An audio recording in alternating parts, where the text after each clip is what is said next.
महाराष्ट्र विधानसभा निवडणुकीचा निकाल जाहीर झाला असून महायुतीला तब्बल 234 जागांवरती आघाडी मिळवता आली आहे, तर महाविकास आघाडीला केवळ 50 जागांवर आघाडी मिळवता आली आहे।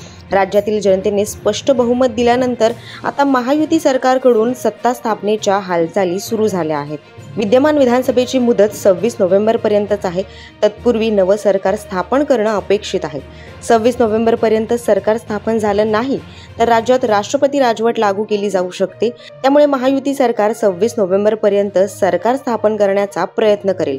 भारतीय जनता पक्ष राज्यातील सर्वात मोठा पक्ष ठरला असून राज्यपाल या पक्षाला सत्ता स्थापनेसाठी आमंत्रित करू शकतात। याच दरम्यान नव्या सरकारचा शपथविधी कुठे होणार आणि कधी होणार याबद्दलची चर्चा रंगली आहे। याविषयी सविस्तर जाणून घेऊया। सूत्रांच्या हवाल्याने मिळालेल्या माहितीनुसार सोमवारी 25 नोव्हेंबर रोजी मुंबईतील वानखेडे स्टेडियमवर नव्या सरकारचा शपथविधी होईल अशी चर्चा आहे। या शपथविधीनंतर मुख्यमंत्रीपदाची धुरा नव्या सरकारमध्ये कोण सांभाळेल याची देखील चर्चा रंगली आहे।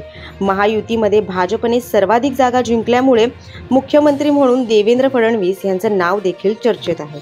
मुख्यमंत्री पदाच्या या चर्चेबाबत देवेंद्र फडणवीस यांना पत्रकारांनी प्रश्न विचारला असता त्यांनी म्हटले की आम्ही तिन्ही पक्षांचे नेते एकत्र बसून यावर चर्चा करतील आणि मुख्यमंत्री पदाचा निर्णय घेतील। दरम्यान महायुतीकडून आता शपथविधी संदर्भात अधिकृतरित्या केव्हा घोषणा केली जाणार हे पाहणं महत्त्वाचं ठरेल।